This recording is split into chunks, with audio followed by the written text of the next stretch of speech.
L'affaire Charles Dexter Ward par Howard Phillips Lovecraft. Résultat et prologue. Un personnage fort étrange nommé Charles Dexter Ward a disparu récemment d'une maison de santé près de Providence, Rhode Island. Il avait été interné à contre-cœur par un père accablé de chagrin qui avait vu son aberration passer de la simple excentricité à une noire folie, présentant à la fois la possibilité de tendances meurtrières et une curieuse modification du contenu de son esprit. Les médecins s'avouent complètement déconcertés par son cas, car il présentait des bizarreries physiques, autant que psychologiques.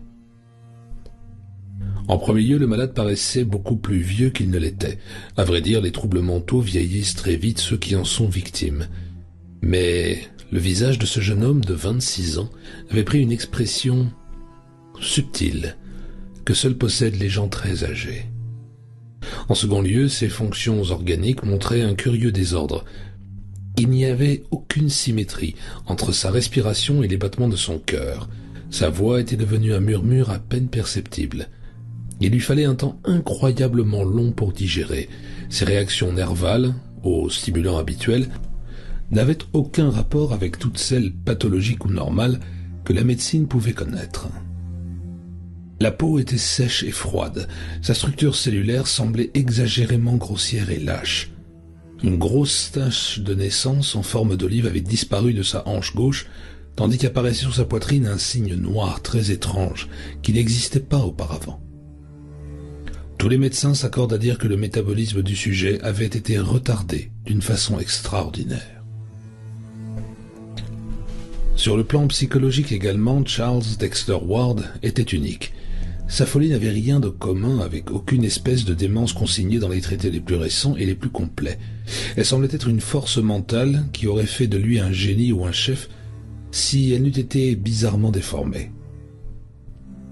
Le docteur Willett, médecin de la famille Ward, affirme que les facultés mentales du malade, si on les mesurait par ses réactions à tous les sujets autres que celui de sa démence, s'étaient bel et bien accrues depuis le début de sa maladie. Le jeune Ward avait toujours été un savant et un archéologue, mais même ses travaux les plus brillants ne révélaient pas la prodigieuse intelligence qu'il manifesta au cours de son examen par les aliénistes. En fait, son esprit semblait si lucide et si puissant qu'on eut beaucoup de peine à obtenir l'autorisation légale de l'interner. Il fallut pour emporter la décision les témoignages de plusieurs personnes et la constatation de lacunes anormales dans les connaissances du patient en dehors de son intelligence proprement dite. Jusqu'au moment de sa disparition, il se montra lecteur omnivore et aussi brillant causeur que le lui permettait sa faible voix. Des observateurs expérimentés, ne pouvant prévoir sa fuite, prédirent qu'il ne manquerait pas d'être bientôt rendu à la liberté. Seul le docteur Willett, qui avait mis au monde Charles Ward et n'avait cessé depuis lors de surveiller son évolution physique et mentale, semblait redouter cette perspective. Il avait fait une terrible découverte qu'il n'osait révéler à ses confrères. En vérité, le rôle qu'il a joué dans cette affaire ne laisse pas d'être assez obscur.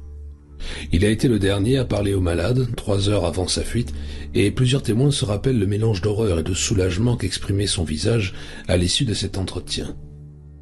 L'évasion elle-même reste un des mystères inexpliqués de la maison de santé du docteur Waite. Une fenêtre ouverte à 60 pieds du sol n'offre pas une solution.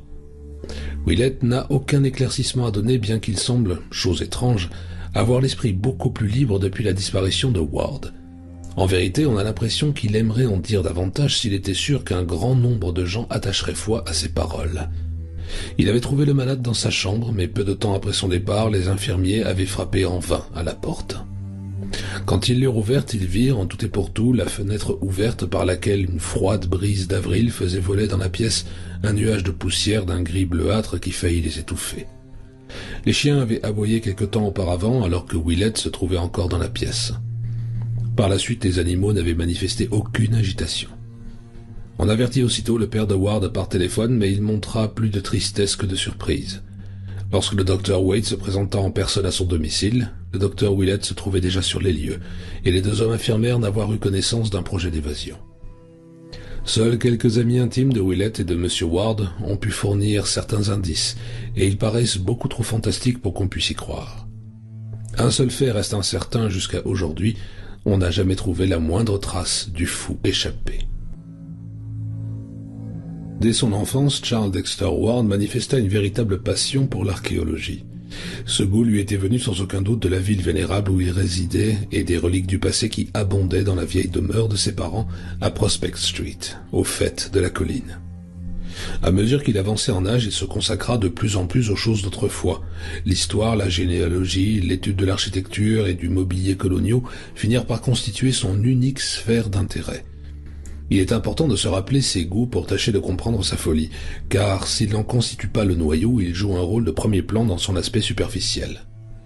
Les lacunes relevées par les aliénistes portaient toutes sur des sujets modernes. Elles étaient invariablement compensées par des connaissances extraordinaires concernant le passé, connaissances soigneusement cachées par le patient mais mises à jour par des questions adroites. On aurait pu croire que Ward se trouvait transféré dans une autre époque au moyen d'une étrange auto-hypnose. Chose bizarre, il semblait ne plus s'intéresser au temps d'autrefois que lui était peut-être devenu trop familier. De toute évidence, il s'attachait à acquérir la connaissance des faits les plus banals du monde moderne, auxquels son esprit était resté entièrement et volontairement fermé. Il fit de son mieux pour dissimuler cette ignorance, mais tous ceux qui l'observaient constatèrent que son programme de lecture et de conversation était déterminé par le désir frénétique d'acquérir le bagage pratique et culturel qu'il aurait dû posséder en raison de l'année de sa naissance, 1902, et de l'éducation qu'il avait reçue. Les aliénistes se demandent aujourd'hui comment, étant donné ses lacunes dans ce domaine, le fou évadé parvient à affronter les complications de notre monde actuel. L'opinion prépondérante est qu'il se cache dans une humble retraite jusqu'à ce qu'il ait accumulé tous les renseignements voulus. Les médecins ne sont pas d'accord en ce qui concerne le début de la démence de Ward.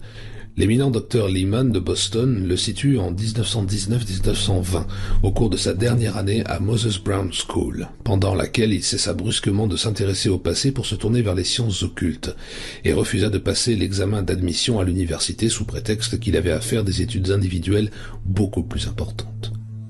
À cette époque, il entreprit des recherches minutieuses dans les archives municipales et les anciens cimetières pour retrouver une tombe creusée en 1771, la tombe d'un de ses ancêtres, Joseph Curwen, dont il affirmait avoir découvert certains papiers derrière les boiseries d'une très vieille maison d'Olney Court, au fait de Stamper's Hill, où Curwen avait jadis habité.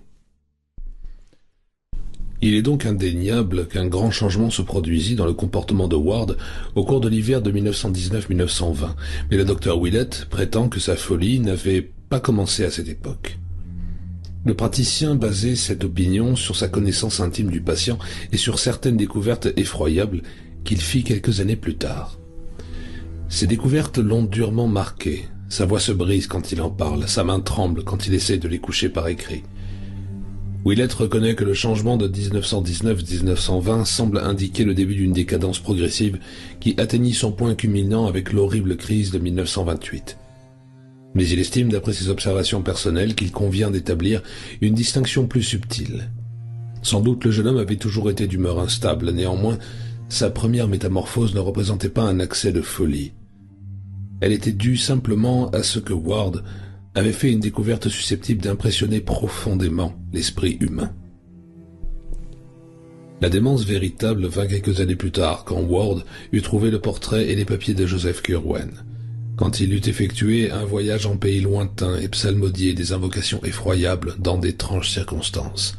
Quand il eut reçu certaines réponses à ces invocations et rédigé une lettre désespérée, quand plusieurs tombes eurent été violées, quand la mémoire du patient commença à oublier toutes les images du monde moderne, tandis que sa voix s'affaiblissait et que son aspect physique se modifiait. C'est seulement au cours de cette période, déclare Willett, que le personnage de Ward prit un caractère cauchemardesque. On ne saurait mettre en doute que le patient ait fait, comme il l'affirme, une découverte cruciale. En premier lieu, 2 ouvriers étaient auprès de lui quand il trouva les papiers de Joseph Curwen. En second lieu, le jeune homme montra au médecin ces mêmes documents qui semblaient parfaitement authentiques. Les cavités où Ward prétendait les avoir découverts sont une réalité visible. Il y a eu en outre les coïncidences mystérieuses des lettres d'Horn et de Hutchinson, le problème de l'écriture de Curwen, et ce que révélèrent les détectives au sujet du docteur Allan. Sans oublier le terrible message en lettres médiévales minuscules trouvé dans la poche de Willett, quand il reprit conscience après sa terrifiante aventure.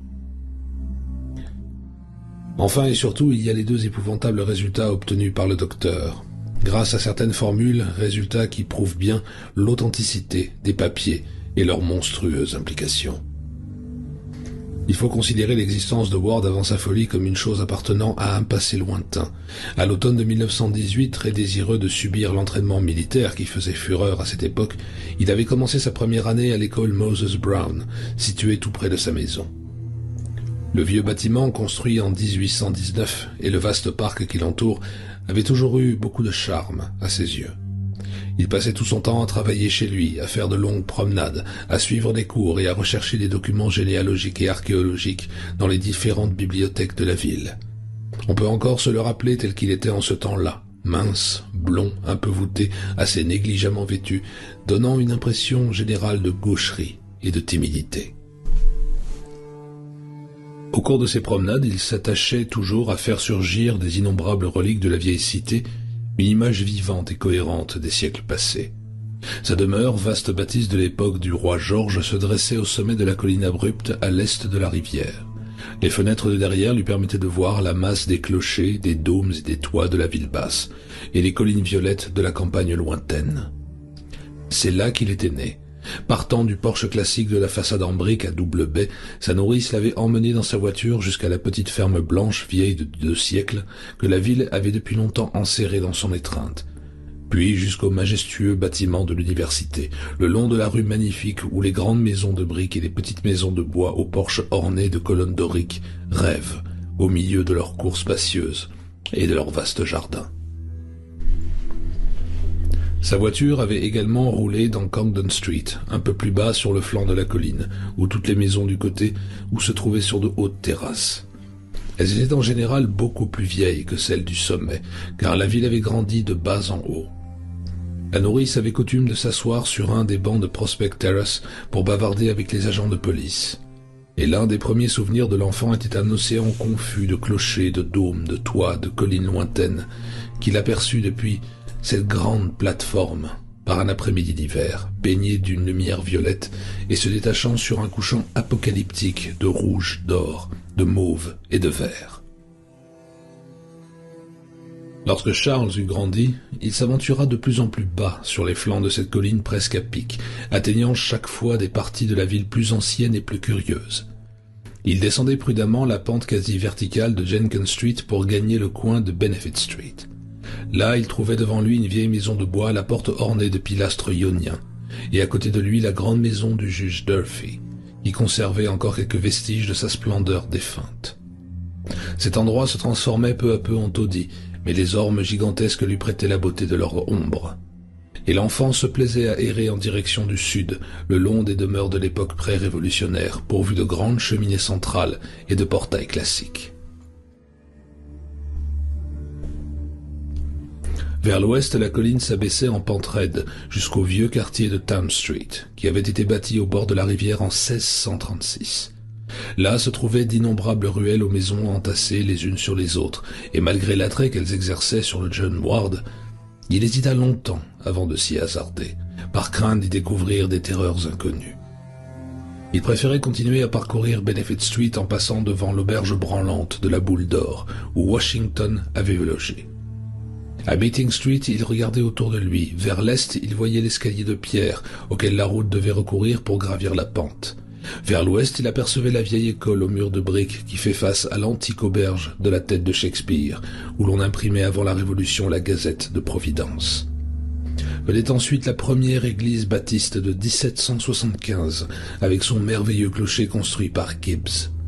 À cet endroit et en direction du sud, le district devenait plus respectable, mais les vieilles ruelles dégringolaient toujours la pente vers l'ouest. Spectrale, hérissée de toits pointus, elle plongeait dans le chaos de décomposition iridescente du vieux port, avec ses appontements de bois pourri, ses magasins de fournitures maritimes aux fenêtres encrassées, sa population polyglotte, aux vices sordides. À mesure qu'il devenait plus grand et plus hardi, le jeune Ward s'aventurait dans ce maelstrom de maisons branlantes, de fenêtres brisées, de balustrades tordues, de visages basanés et d'odeurs indescriptibles.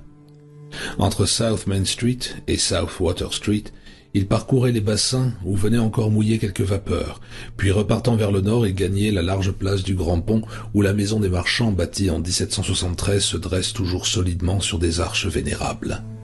Là, il s'arrêtait pour contempler la prodigieuse beauté de la vieille ville aux multiples clochers, étalée sur la colline, couronnée par le dôme neuf du temple de la Christian Science, comme Londres est couronnée par le dôme de Saint-Paul. Il aimait surtout arriver à ce lieu en fin d'après-midi, quand le soleil déclinant dort de ses rayons la maison des marchands et les toits amoncelés sur la colline, prêtant un charme magique au quai où les navires des Indes jetaient l'ancre jadis.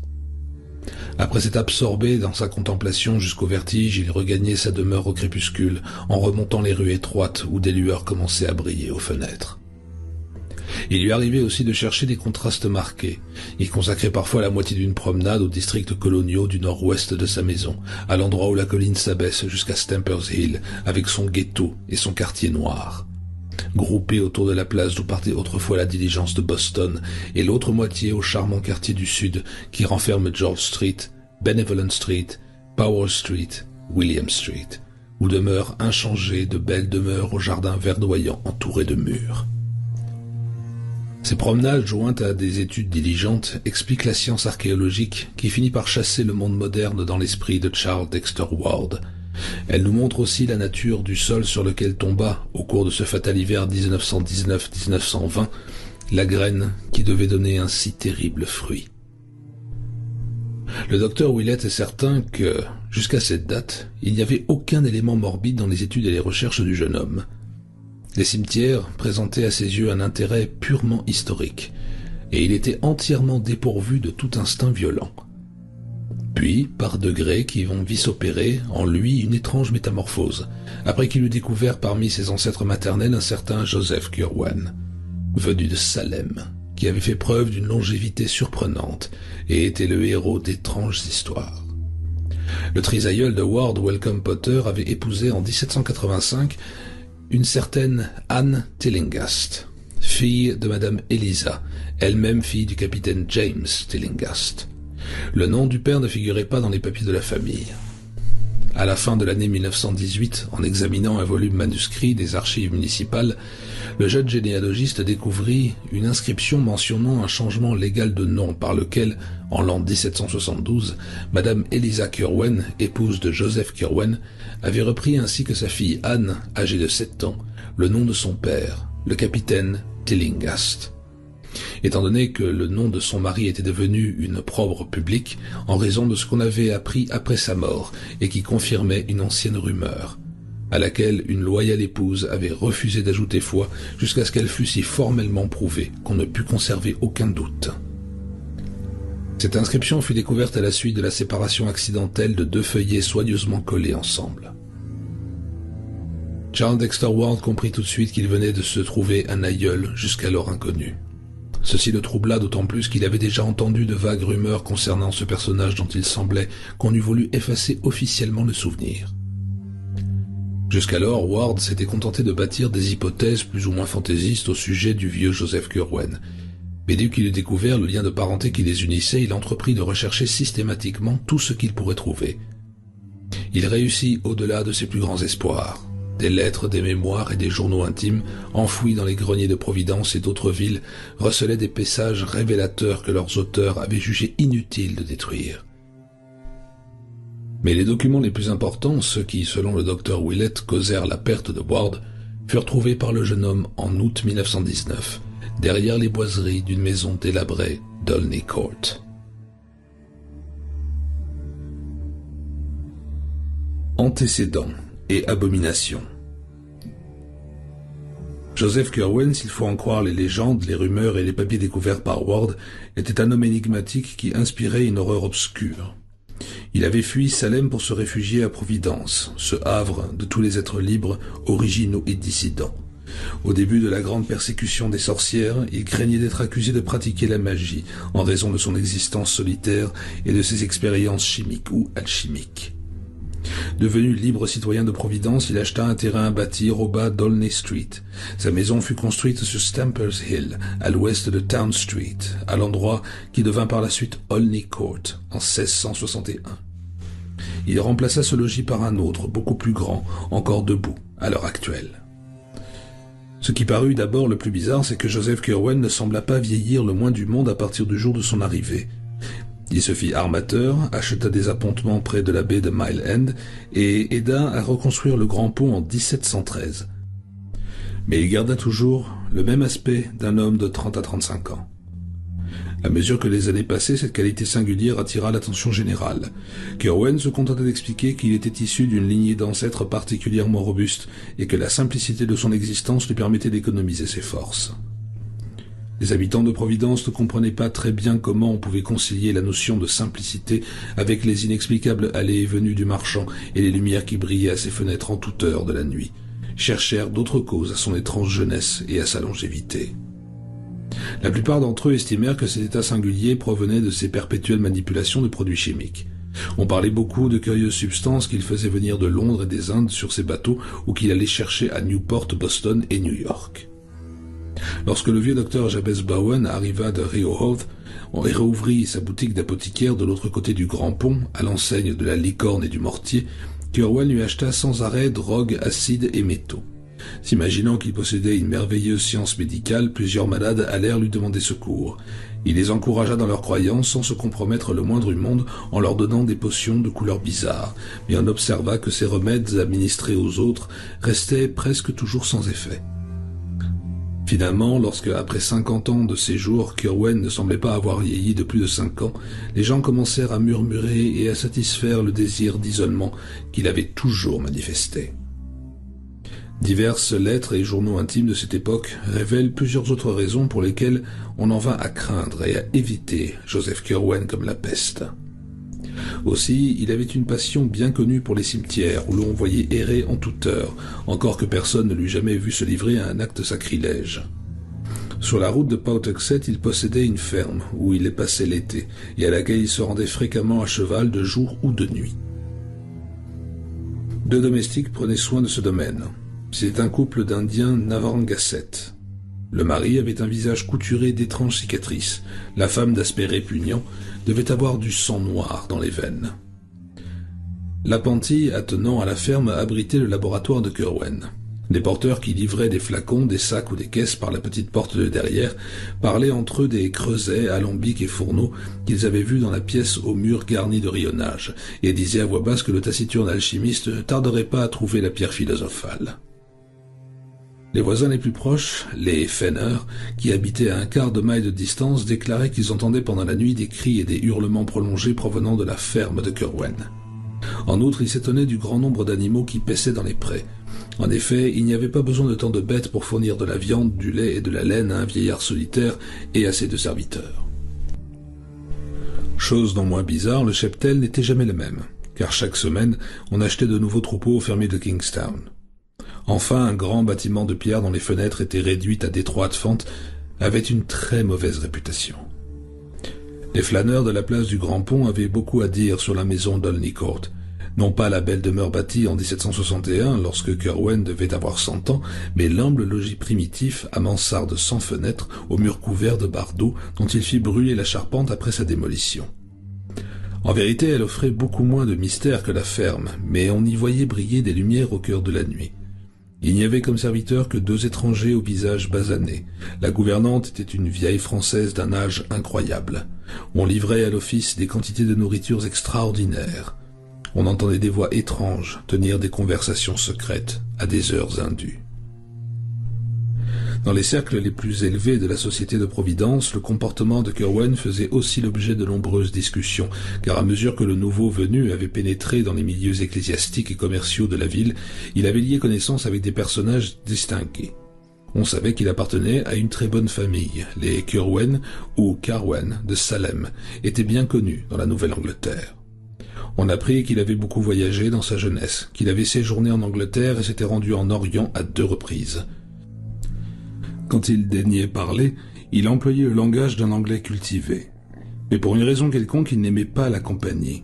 Bien qu'il n'eût jamais repoussé un visiteur, il faisait toujours preuve d'une telle réserve que peu de gens trouvaient quelque chose à lui dire.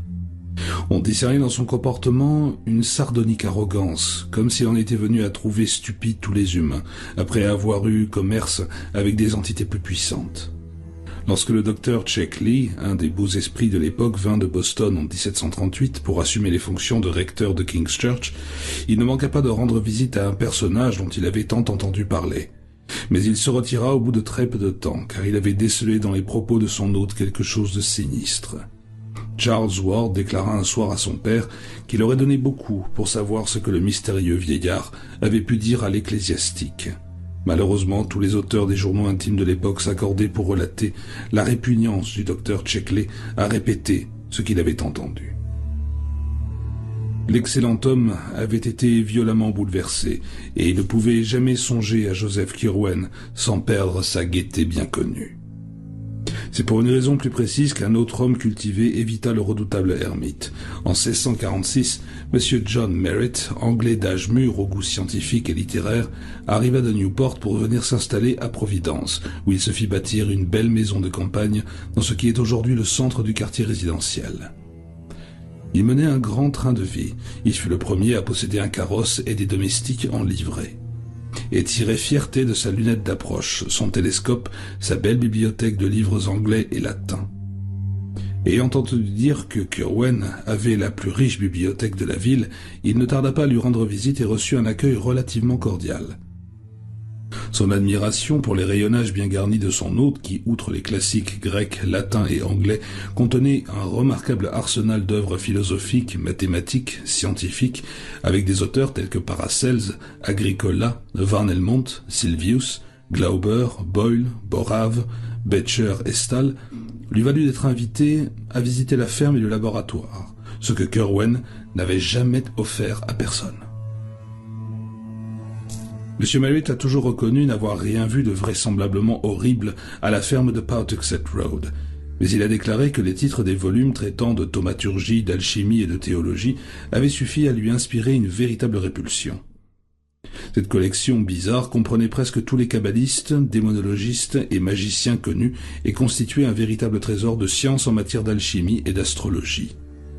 On y trouvait Hermès Trismégiste, dans l'édition de Ménard, la Turba Philosophorum, le Liber Investigationiste Geber, la clé de la sagesse d'Artephius, le Zohar, l'Albertus Magnus de Peter Jam, l'Ars Magna et Ultima de Raymond Lull, dans les éditions de Zetzner, le Thesaurus Chemicus de Roger Bacon, le Clavis Alchimiae de Flood, le De Lapide Philosophico de Trithème. Les Juifs et les Arabes du Moyen-Âge étaient fort nombreux, et M. Merritt blêmit lorsque, en prenant un beau volume étiqueté Canon et Islam, il s'aperçut que c'était en réalité le Necronomicon de l'arabe dément Abdul al-Azred, livre interdit qui avait été l'objet de rumeurs monstrueuses quelques années auparavant, après la découverte de rites innommables dans le petit village de pêcheurs de Kingsport, dans le Massachusetts. Mais chose étrange, le digne M. Merritt fut plus particulièrement bouleversé par un infime détail. Posé à plat sur l'énorme table d'acajou se trouvait un très vieil exemplaire de Borelius, annoté et souligné de la main de Curwen. Le livre était ouvert au milieu et un paragraphe marqué de plusieurs traits de plume retint l'attention du visiteur. La lecture de ces quelques lignes lui causa un trouble indescriptible. Il devait se les rappeler jusqu'à la fin de ses jours et les transcrivit mot pour mot dans son journal intime. Les voici. Les sels essentiels des animaux se peuvent préparer et conserver de telle façon qu'un homme ingénieux puisse posséder toute une arche de Noé dans son cabinet et faire surgir à son gré la belle forme d'un animal à partir de ses cendres, et par telle méthode, appliquée aux sels essentiels de l'humaine poussière, un philosophe peut, sans nulle nécromancie criminelle, susciter la forme d'un de ses ancêtres défunts à partir de la poussière en quoi son corps a été incinéré. C'est près du port, dans la partie sud de Town Street, que l'on racontait les pires choses au sujet de Joseph Curwen.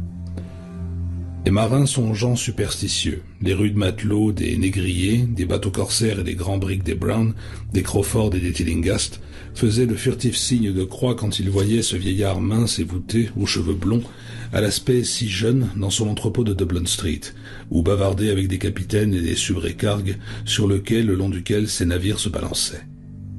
Ses commis et ses capitaines le craignaient et le détestaient.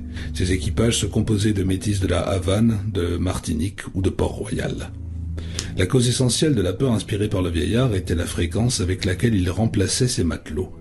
Un équipage à terre, dont certains membres étaient chargés de telle ou telle commission, quand on procédait au rassemblement. Il manquait toujours 2 ou 3 hommes.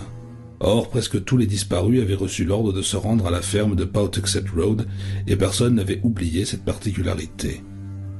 Au bout d'un certain temps, Kerwen eut beaucoup de mal à recruter des marins pour ses navires. Invariablement, plusieurs d'entre eux ne manquaient pas de déserter après avoir entendu les commérages sur les quais de Providence, et leur remplacement posait un problème de plus en plus difficile.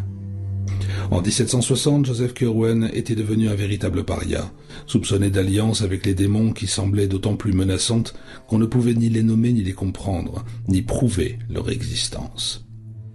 L'affaire des soldats disparus en 1758 acheva de monter les gens contre lui. Cette année-là, pendant les mois de mars et d'avril, 2 régiments du roi en route pour la Nouvelle-France furent cantonnés à Providence où leur nombre diminua de façon inexplicable.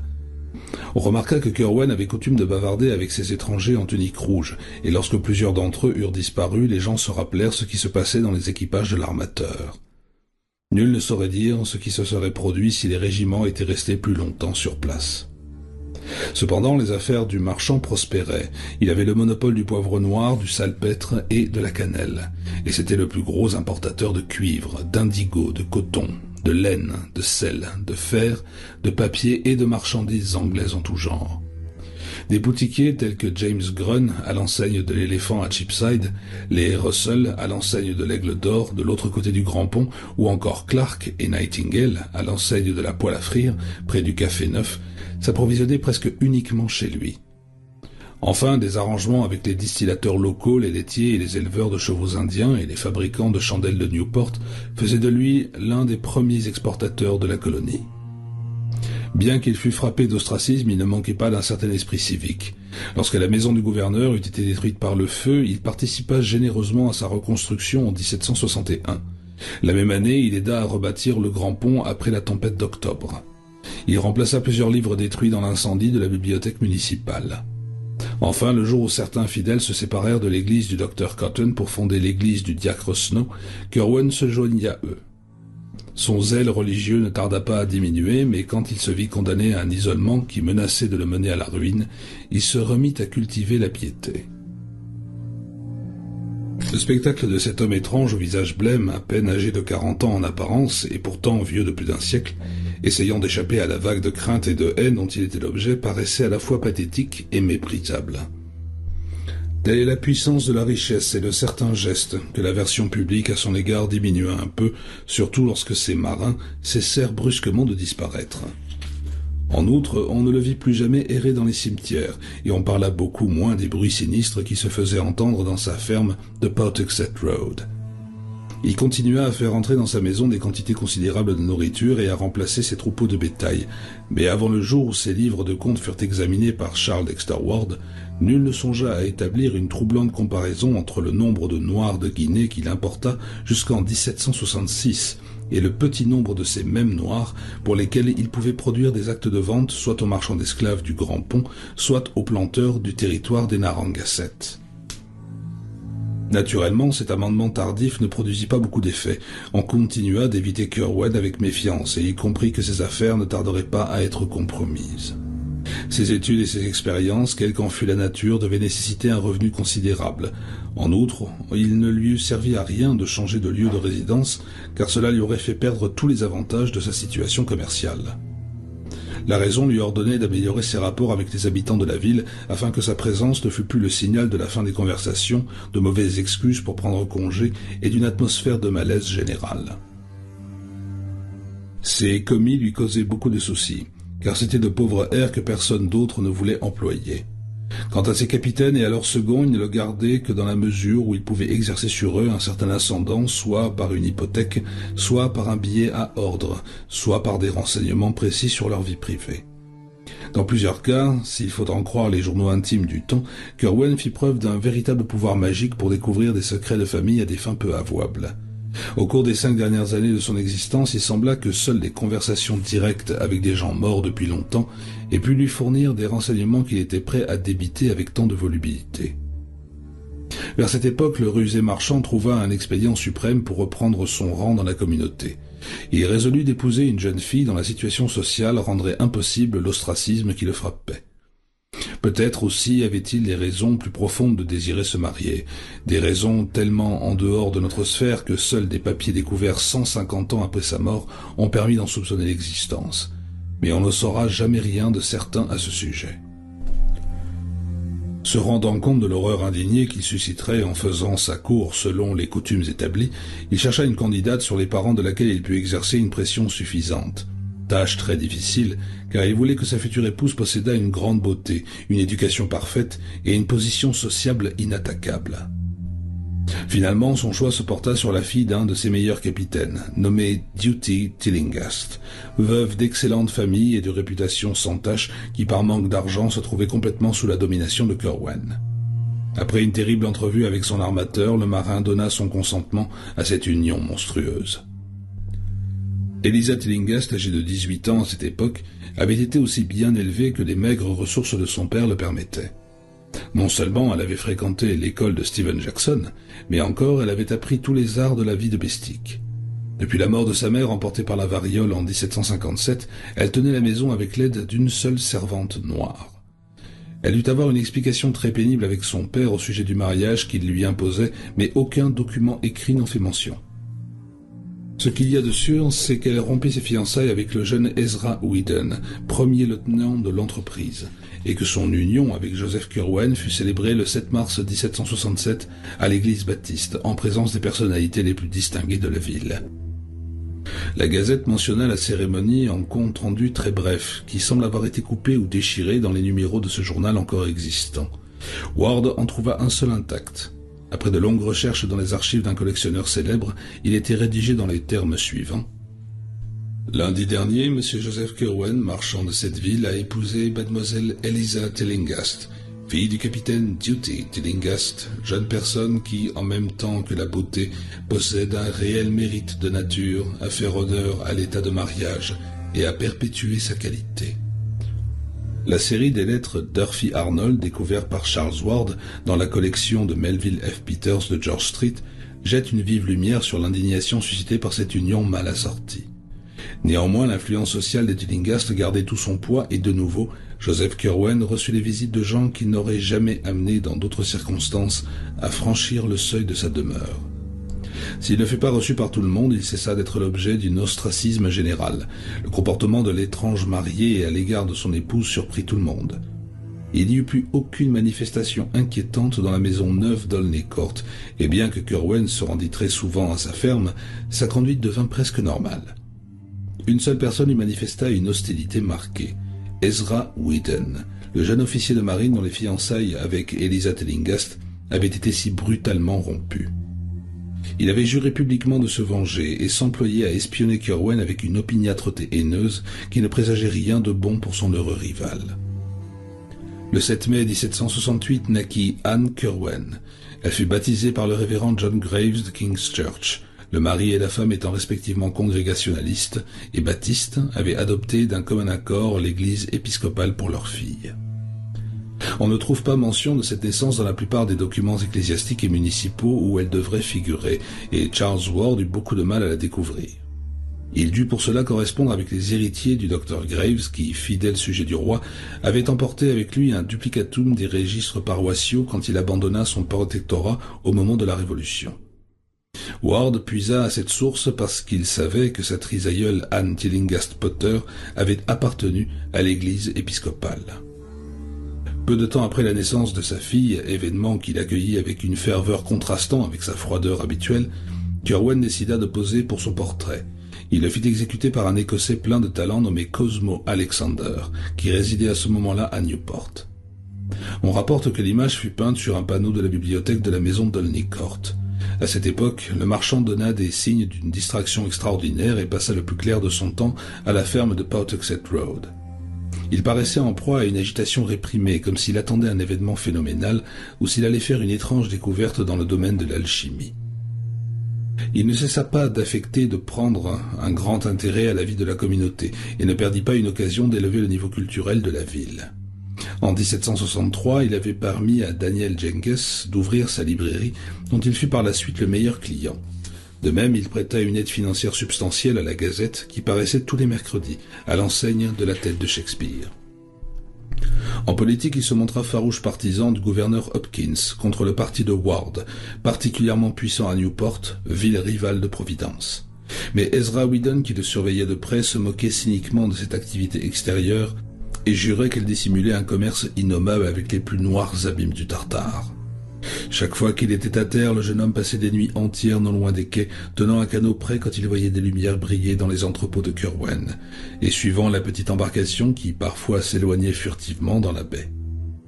Il montait aussi la garde près de la ferme de Pawtuxet Road, et fut une fois cruellement mordu par les chiens que les domestiques lâchèrent sur lui. En juillet 1766 se produisit la dernière métamorphose de Joseph Kerwen.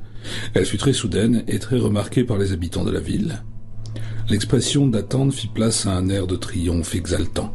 Le marchand semblait avoir du mal à s'empêcher de discourir en public sur ce qu'il avait découvert, appris ou fait. Mais selon toute apparence, la nécessité de garder le secret l'emporta sur l'envie de faire partager sa joie, car il ne fournit jamais aucune explication. C'est alors que le sinistre savant commença à stupéfier les gens de par sa connaissance, de fait que seuls leurs ancêtres défunts aient pu lui communiquer. Mais les activités clandestines de Kerwen ne cessèrent pas pour autant. Au contraire, elles semblèrent s'accroître, si bien que le soin de ses affaires incomba de plus en plus à ses capitaines, qui lui étaient attachés par les liens de la peur. Il abandonna complètement le commerce des esclaves sous prétexte que les bénéfices ne cessaient pas de diminuer. Il passait à la ferme tout le temps qu'il pouvait et selon certaines rumeurs, on le trouvait parfois dans les parages des cimetières. Ezra Whedon, quoique ses périodes d'espionnage furent nécessairement brèves et intermittentes en raison de ses voyages en mer, avait plus d'opiniâtreté que les campagnards et les gens de la ville. C'est pourquoi il soumit les affaires de Kerwen à une surveillance sans précédent. Plusieurs manœuvres bizarres des vaisseaux du marchand avaient été considérées comme naturelles à une époque où tous les colons semblaient résolus à lutter contre les dispositions de la loi sur le sucre qui entravaient un commerce important. La contrebande était quelque chose de commun dans la baie de Narragansett, où l'on débarquait de nuit des cargaisons illicites. Mais Whedon, après avoir suivi plusieurs fois les gabarres et les sloops qui s'éloignaient furtivement des bassins de Town Street, eut bientôt la certitude que Joseph Kerwen n'était pas uniquement soucieux d'éviter les navires armés de Sa Majesté. Avant la métamorphose de 1766, ces embarcations avaient contenu pour la plupart des Noirs enchaînés que l'on débarquait en un point de rivage juste au nord du village de Pawtuxet, pour les conduire ensuite à la ferme où on les enfermait dans l'énorme bâtiment de pierre dont les fenêtres étaient réduites à d'étroites fentes. À partir de juillet 1766, Kerwen cessa d'importer des esclaves et pendant un certain temps, il n'y eut plus de navigation nocturne. Puis, vers le printemps de 1767, gabarres et sloops recommencèrent à quitter les bassins, mais à présent ils allaient très loin dans la baie, jusqu'à Nanquit Point, où ils recevaient les cargaisons d'étranges navires d'une taille considérable. Ensuite, les marins de Kerwen transportaient ces cargaisons jusqu'à la ferme où on les déposait dans les bâtiments de pierre qui servaient autrefois de prison aux esclaves. Elles se composaient presque entièrement de caisses dont certaines lourdes et oblongues ressemblaient fort à des cercueils. Whedon surveillait la ferme avec assiduité. Il laissait rarement s'écouler une semaine sans y faire une expérience nocturne, sauf lorsque la neige recouvrait le sol et regardait l'empreinte de ses pas. Afin d'assurer le guet pendant qu'il était en mer, il requit les services d'un compagnon de taverne nommé Eleazar Smith. À eux deux, ils auraient pu répandre des rumeurs extraordinaires. Ils n'en firent rien, parce qu'ils jugeaient que la moindre publicité mettrait leur proie en garde et les empêcherait d'aller plus loin. Or, ils désiraient en savoir davantage avant d'agir. En vérité, ils durent apprendre des choses effarantes, et Charles Ward dit plusieurs fois à ses parents combien il regrettait que Whedon eût brûlé ses carnets de notes. Tout ce que l'on sait de leur découverte vient du journal intime assez incohérent d'Eleazar Smith et des lettres de certains épistoliers de l'époque, documents d'où il ressort que la ferme était seulement l'enveloppe extérieure d'une formidable menace dont l'étendue ne pouvait se saisir clairement. Whedon et Smith furent très tôt persuadés que sous terre s'étendait une série de tunnels et de catacombes où vivaient de nombreux serviteurs, outre le vieil Indien et sa femme. La maison d'habitation était un vieux logis du début du XVIIe siècle, avec d'énormes cheminées et des fenêtres treillissées. Le laboratoire se trouvant dans un appentis exposé au nord, à l'endroit où le toit atteignait presque le sol. Ce bâtiment était à l'écart de tous les autres, néanmoins, à en juger par les voix qu'on entendait parfois à l'intérieur, il devait être accessible par des passages souterrains. Jusqu'en 1766, ces voix n'étaient que les murmures et les cris des esclaves accompagnés de curieuses invocations psalmodiées. Après cette date, elles changèrent de façon terrible. Acquiescements mornes, explosions de fureur frénétique, gémissements suppliants, halètements avides, cris de protestation. Elles s'exprimaient en différentes langues toutes connues de Kerwen, qui proféraient un ton âpre, des menaces ou des reproches. Parfois, il semblait qu'il y eût plusieurs personnes dans la maison, Kerwen, quelques captifs et les gardiens de ces captifs. Les voix s'exprimaient en des langues que ni Weedon ni Smith n'avaient jamais entendues, malgré leur grande connaissance des ports étrangers. Les conversations ressemblaient toujours à une espèce d'interrogatoire. On aurait dit que Kerwen arrachait des renseignements à des prisonniers terrifiés ou rebelles. Weedon a pu noter certaines phrases de dialogue en anglais, en français et en espagnol. En dehors des entretiens où l'on discutait les affaires passées des familles de Providence, la plupart des questions et des réponses portaient sur des sujets historiques ou scientifiques, appartenant parfois à un passé très lointain. Un jour, par exemple, un personnage alternativement furieux et morose fut interrogé en français sur le massacre du prince noir à Limoges en 1370, comme s'il avait une raison secrète que le prisonnier aurait dû savoir. Kerwen demanda à son captif si l'ordre avait été donné à cause du signe de bouc découvert sur l'autel de la crypte romaine de la cathédrale ou parce que l'homme noir de la Haute-Vienne avait prononcé les 3 mots. N'ayant pu réussir à obtenir de réponse, l'inquisiteur avait dû recourir à des moyens extrêmes, car on entendit un cri formidable, suivi par un grand silence et un bruit sourd. Aucun de ces colloques n'eut de témoins oculaires, les fenêtres étant toujours cachées par de lourds rideaux. Une nuit pourtant, pendant un discours dans une langue inconnue, Weedon vit apparaître sur un rideau une ombre qui le bouleversa. Elle lui rappela un des personnages d'un spectacle de marionnettes présenté à l'automne de 1764 à Hatcher's Hall par un montreur venu de Germantown en Pennsylvanie, et qui s'intitulait « Vue de la célèbre cité de Jérusalem, en laquelle sont représentés Jérusalem, le temple de Salomon, son trône royal, les célèbres tours et collines, ainsi que les tourments de notre Seigneur depuis le jardin de Gethsémani jusqu'au calvaire du Golgotha. » Cette nuit-là, l'espion, posté tout contre la fenêtre de la salle de devant où avait lieu la conversation, sursauta si fort qu'il donna l'éveil aux 2 serviteurs indiens qui lâchèrent les chiens sur lui. Par la suite, on n'entendit plus jamais parler dans la maison, et Weedon et Smith en conclurent que Kerwen avait transféré son champ d'action aux régions souterraines. Plusieurs détails prouvaient l'existence de celle-ci. Des cris et des gémissements étouffés montaient du sol de temps à autre, dans des lieux éloignés de toute habitation. En outre, on découvrit, caché dans les buissons au bord de la rivière, à l'endroit où les hautes terres s'abaissent en pente raide jusqu'à la vallée de Pawtuxet, une porte de chêne massif encastrée dans une arche en maçonnerie qui donnait accès à des cavernes creusées dans la colline. Weedon fut incapable de dire quand et comment ces catacombes avaient pu être construites, mais il souligna fréquemment que des ouvriers venus de la rivière pouvaient facilement s'y rendre sans être vus. En vérité, Joseph Kerwen faisait faire à ses matelots de singulières besognes. Pendant les grosses pluies du printemps de 1769, les 2 espions guettèrent avec une attention soutenue la berge escarpée de la rivière pour voir si quelques secrets souterrains seraient mis au jour par les eaux.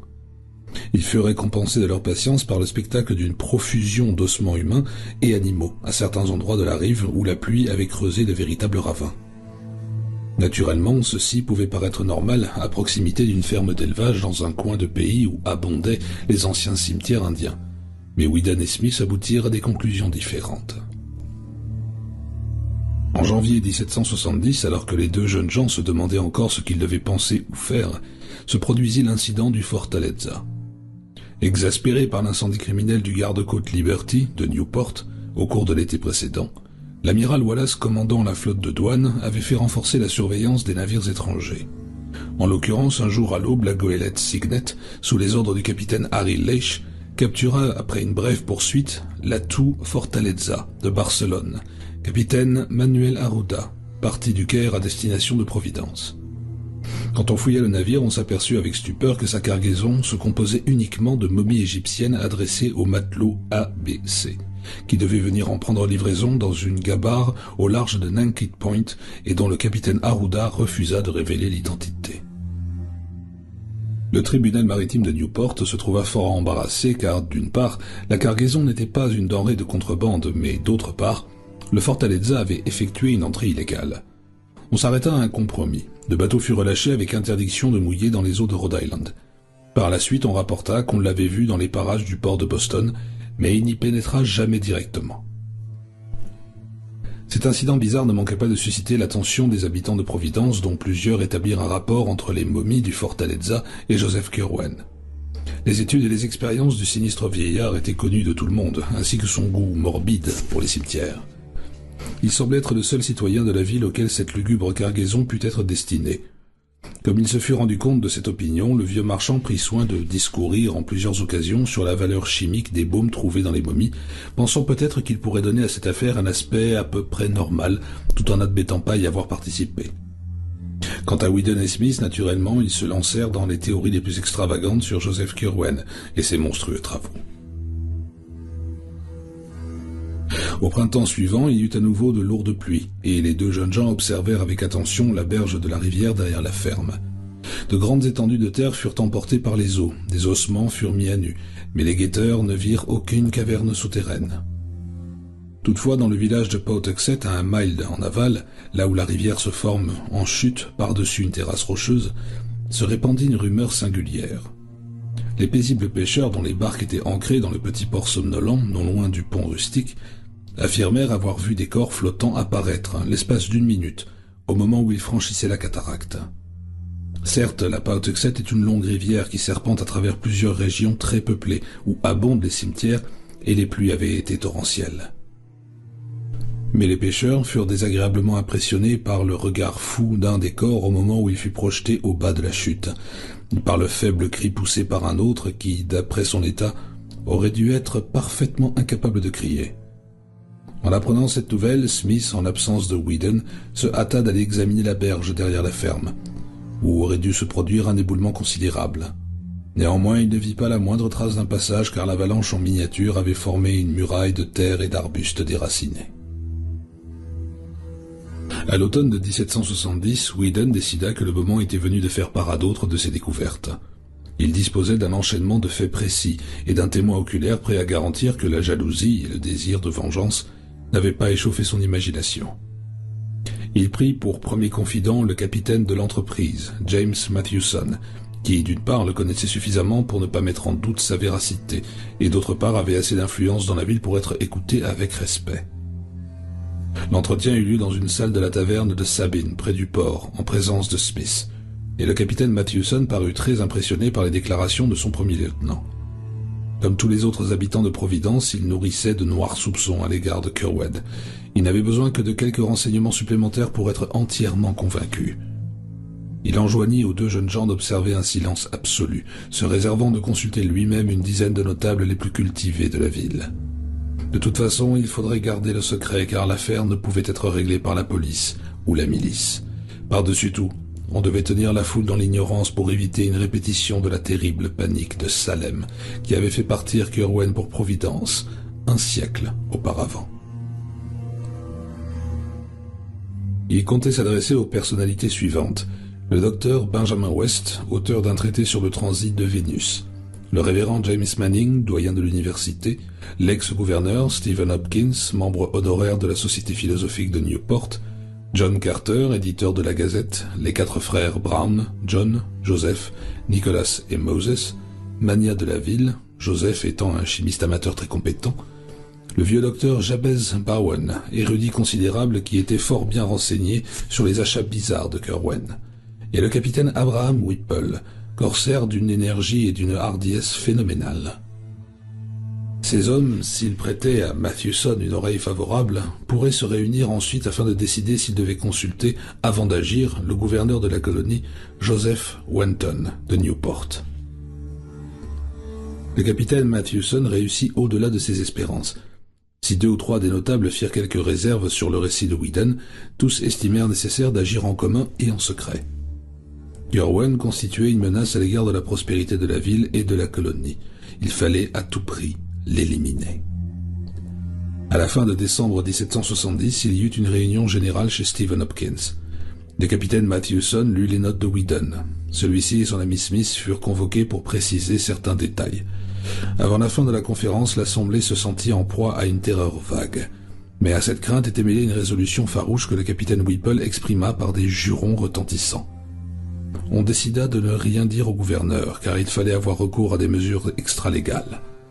Il pouvait être dangereux de donner l'ordre de quitter la ville à un homme comme Kerwen, qui semblait disposer de forces surnaturelles. En outre, même s'il obéissait sans exercer de représailles, on n'aurait abouti qu'à transporter la menace dans un autre lieu. Le marchand devait être surpris dans sa ferme par une troupe de corsaires endurcis, et on lui donnerait une ultime chance de s'expliquer. Si c'était simplement un fou qui s'amusait à tenir des conversations imaginaires en imitant des voix différentes, on se contenterait de l'enfermer. Si les abominations souterraines s'avéraient bien réelles, Kerwen et tous ses serviteurs devaient mourir. Les choses pouvaient se faire sans bruit. Sa veuve et son beau-père ne sauraient jamais ce qui s'était passé.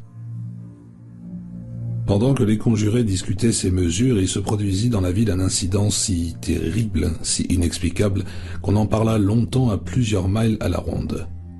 Par une nuit de janvier, alors que la lune brillait claire et qu'une épaisse couche de neige recouvrait le sol, on entendit sur la rivière et sur la colline résonner une série de cris affreux. Puis les gens qui habitaient près de Weybosset Point virent une grande forme blanche courir désespérément sur le terrain mal défriché devant la tête de Turc.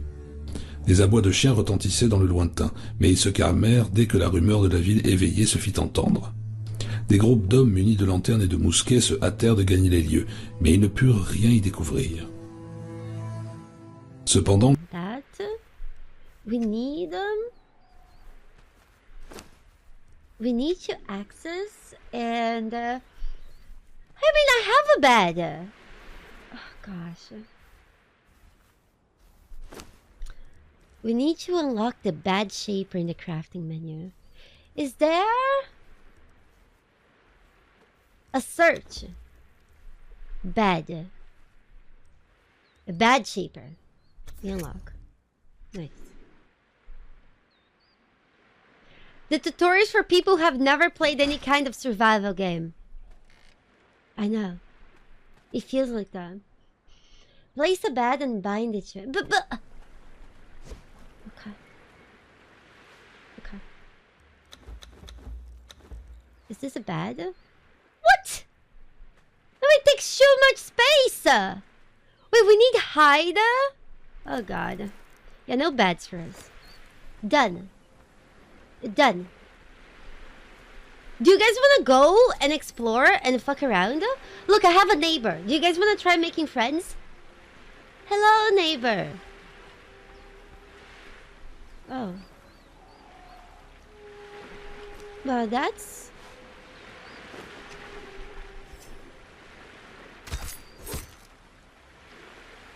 That's sad.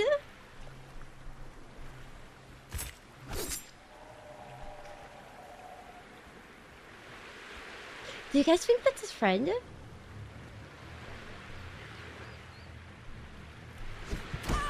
Holy fuck! How did I do that?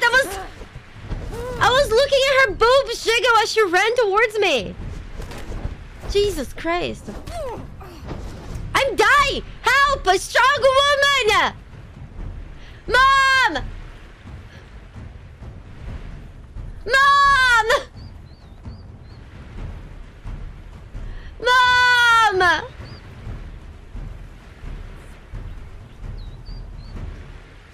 Aya!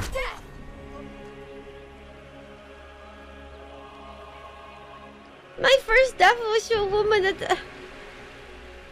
Guys, the boob jiggling animations of this game are fucking stupid. Attack! No!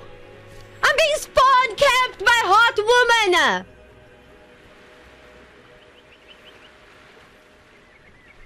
Please, no! Aya! No!